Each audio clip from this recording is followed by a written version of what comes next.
Subscribe करें। जय भारत में शीतल, जागृति न्यूज में आपका स्वागत है। देखिए आज की सामाजिक गतिविधियां।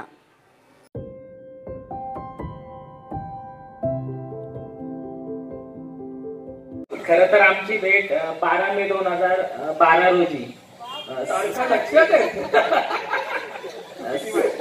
साधना प्रकाशन या ठिकाणी सायंकाळी 6:30 ते 7:30च्या दरम्यान झाली।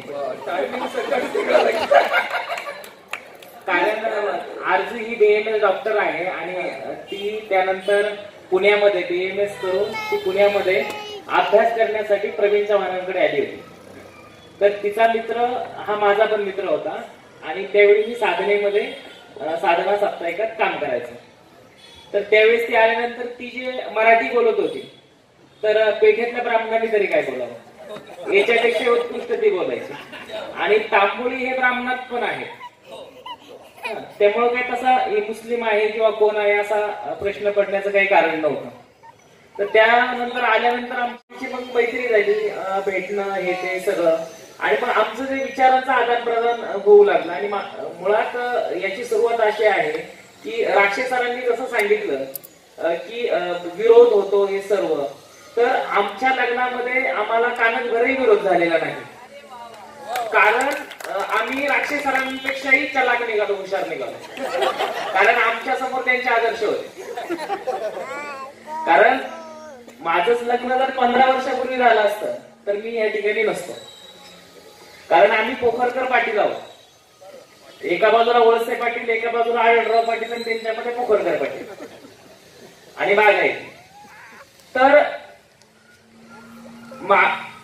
20 वर्षापासून मी पुरोगामी चळवळीत विशेषतः अंधश्रद्धा निर्मूलन समितीमध्ये आहे, त्यामुळे जाती अंताची चळवळ, आंतरजातीय धर्मीय विवाह आणि जात आणि धर्मांधता ही कशी एकूणच प्रगतीला मारक आहे हे सर्व विचार लहानपणापासून डोक्यामध्ये बिंबवत होते।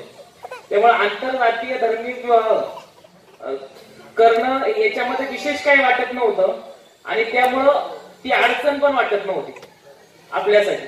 आणि मग आरजूची माझी ज्यावेळी ओळख झाली, मैत्री झाली, मग तासनतास गप्पा मारणं, तिचा अभ्यास, मग रात्री दिवसभर अभ्यास करायची, सकाळी हॉस्पिटलला संजीवन हॉस्पिटलला काम करायची, त्यानंतर अभ्यास क्लास आणि त्याच्यानंतर मिळालेला वेळ आम्ही मग गप्पा मारत बसायचो। तसंच माझंही पत्रकारिता मग राहिलेल्या वेळ, वाचन आणि मग गप्पा, असं करत करत मग आमचे एक दोघांचे जे विचार जुळले जे म्हणतात, एकमेकाला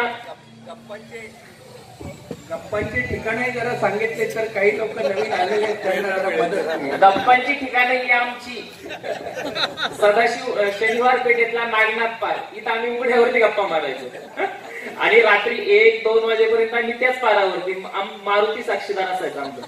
तर मग हे झालं, मग मी जे विचार मांडायचो तर ते विचार आरजूला म्हणजे नेमकं कसे वाटले, काय वाटले आणि तिला म्हणजे तिने मला लग्न करण्यासाठी का पसंती दिली ते त्या मुद्द्यावरती बोलेलेच। पण माझ्या बाजूने मी बोलत असताना सांगेन की आंतरजातीय आणि धर्मीय लग्न करण्यासाठी माझ्या बाजूने विरोध नव्हता। सातत्यानं घरी मी पुरोगामी बोलत होतो, गावामध्ये आजूबाजूला अनेक उपक्रम कार्यक्रम मी घ्यायचो, त्यामुळं 20 वर्षापूर्वी असणारे माझे घरचे आणि 4 वर्षापूर्वी असणारे माझे घरचे याच्यामध्ये प्रचंड बदल झाला होता। म्हणजे माझ्या मोठ्या भावाचं लग्न करत असताना वरात करायची नाही, रूढी परंपरा पाळायच्या नाही, अशा विचारापर्यंत आलेले पोखरकर पाटील कुटुंबीय, म्हणजे हा बदल होत आमच्यापर्यंत आला। मग आम्ही ठरवलं की लग्न करायचं। मार्च बाबाच्या वाढदिवस होता 5 मे 2014, तर त्या दिवशी आम्ही ठरवलं की चला आपण लग्न करूया। प्रश्न असा होता की माझ्या घरच्यांच्या बाजूने, कारण मला भरपूर मित्र मैत्रिणी, त्यामुळे त्यांना माहित होतं हा करेल तर असाच काहीतरी करेल, कारण घरच्यांपासून तर गावच्यांपर्यंत तालुक्यातल्या सगळ्याच लोकांना माहित होतं की हा याच विचारधारेचा आहे आणि हा अशीच काहीतरी निवड करेल। तर मग मी घरी सांगितलं की असं अशी आहे मैत्रीण, तुम्ही तिला पाहिलेला आहे, तर मग मी ठरवले असं, तुमचं काय मत आहे? तर बहीण, दाजी, मोठे भाऊ, 2 लहान भाऊ, आई यांचं काही मत नव्हतं। मग सगळ्यात शेवटी ठरलं वडिलांना सांगायचं की असं असं करतोय म्हणून। तर वडील म्हटले तू काही चुकच करत नाही म्हटले. वडिलांनीच मला शाबासकी दिली होती. म्हटले हे समाजात सगळीकडे घडतंय आणि त्याच्यामुळे तू काही चूक करतोय असं काय आम्हाला काही वाटत नाही. ते झालं. ते झाल्यानंतर मग आम्ही लग्न केलं 22 मे 2016 बौद्ध जयंतीला. आणि हे लग्न तुम्हाला सगळ्यांना मला सांगताना आनंद होतो की पुण्यातील हे सगळेच सत्यशोधक विवाह केंद्र असेल, मुस्लिम सत्यशोधक मंडळ, महाराष्ट्र अंधश्रद्धा निर्मूलन समिती आणि परिवर्तन मिश्र विवाह संस्था त्या साऱ्याच कार्यकर्त्यांनी एकत्रित येऊन हा जाहीरपणानं हा विवाह सोहळा केला. खर तर माझ्या घरच्यांचं तुम्ही तुमच्या मुलाचं लग्न अशा पद्धतीने लावून देताय म्हणून अनवर राजन आणि ताईंनी माझ्या घरच्यांचा सत्कार केला.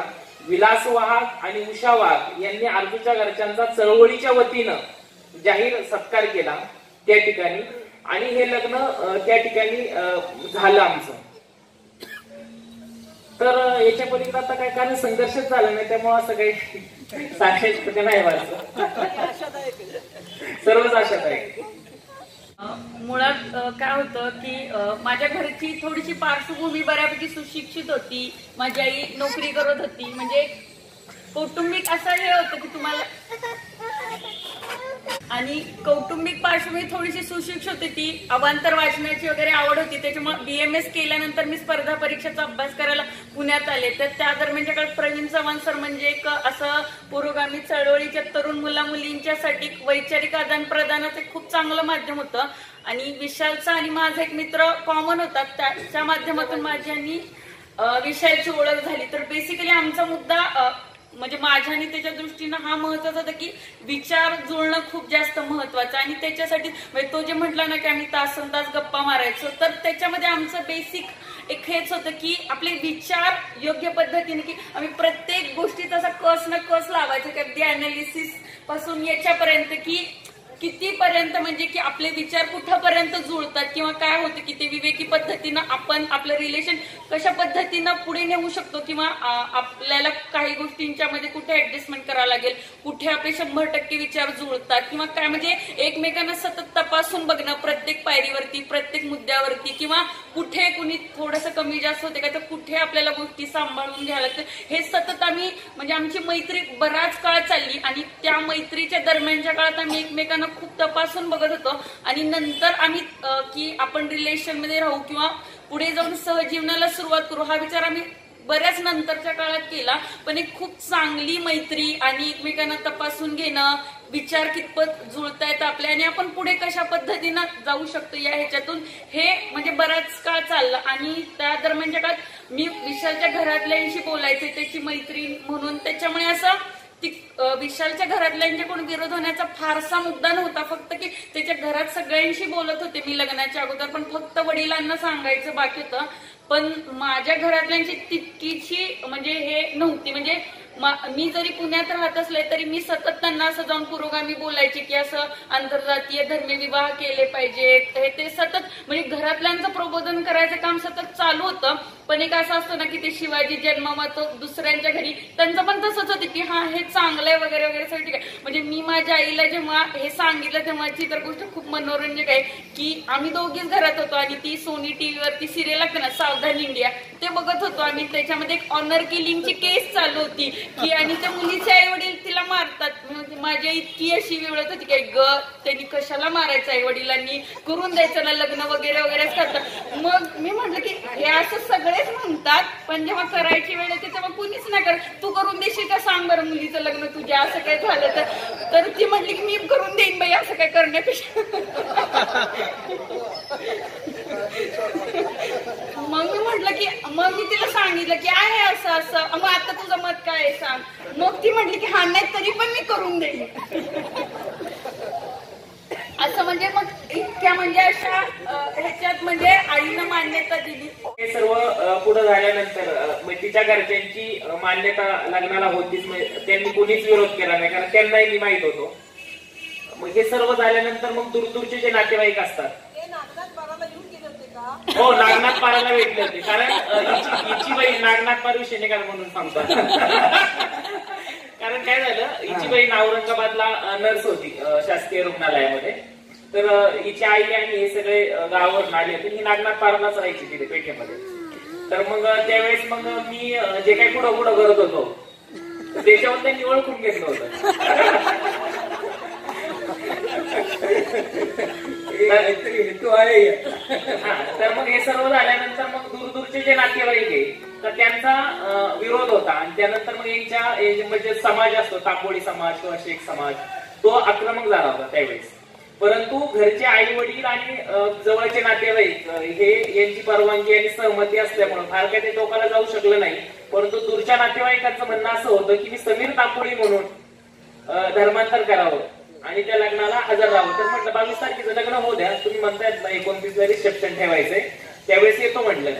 पण 22ला जे लग्न झालं, सगळ्या चॅनल टेलिव्हिजननी जे लग्न दाखवलं त्याच्यामुळं मग त्यांचा काही हेतू होता तो काही साध्य झाला नाही. पण आमचं लग्न साध्य झालं.